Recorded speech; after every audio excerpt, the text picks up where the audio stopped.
Immediately, our short-term goal has got to be to elect Secretary Clinton as president and defeat Donald Trump, who, in my view, would be a disaster for this country.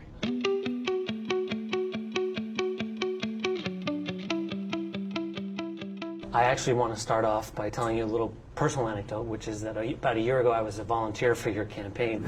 And I was unemployed, a graduate student, volunteering for your campaign, registering people to vote, and now I'm working for Now This, interviewing you a year later. Can you help me understand how your political revolution continues under a Hillary Clinton? It's not my political revolution, it's your political revolution. We lost the election.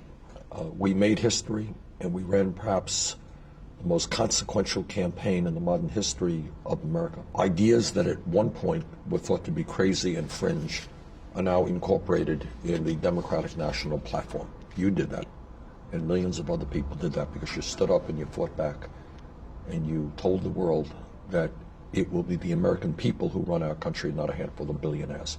And because millions of people came out and stood up and fought back, about 80%, I would say, of the Democratic National Platform is what we believe in. Now, that's pretty good. So when you ask me where do we go from here, in a sense, it means that we implement this. Many of your supporters are struggling with the choice that they've been given in this election. Yeah. They're still bitter, they're frustrated, there's still some residual anger. Yes, I got it. I mean, I do understand that. But I think from a practical point of view, I would hope that all those people who worked with me on this campaign, who supported me, understand that Donald Trump would be a real disaster for this country. He stands in opposition to everything that we believe in. On the other hand, the day after the election, we don't sit back and say, well, Clinton is president. What we do is we mobilize our people to make certain that hopefully President Clinton, hopefully a Democratic Senate moves forward with an agenda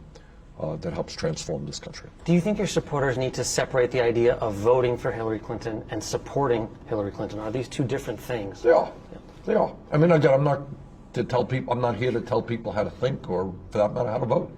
But I think what politics is about is to be trying to be smart and think about where we are at this moment. I want to see Clinton become president, and the day after that, I and the progressive members of Congress and hopefully millions of other people will say, President-elect Clinton, here is the Democratic National Platform. It is a progressive document.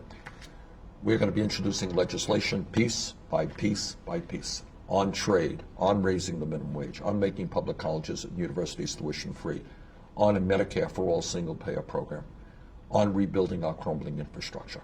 There are a lot of your supporters that don't trust that Hillary Clinton is going to come through. Okay, in that case, they're going to have to work with me to make sure that it happens. This is not trust. We're not here to trust. It is the very opposite of what I am saying, to say, oh, sit back, elect Clinton, and then trust.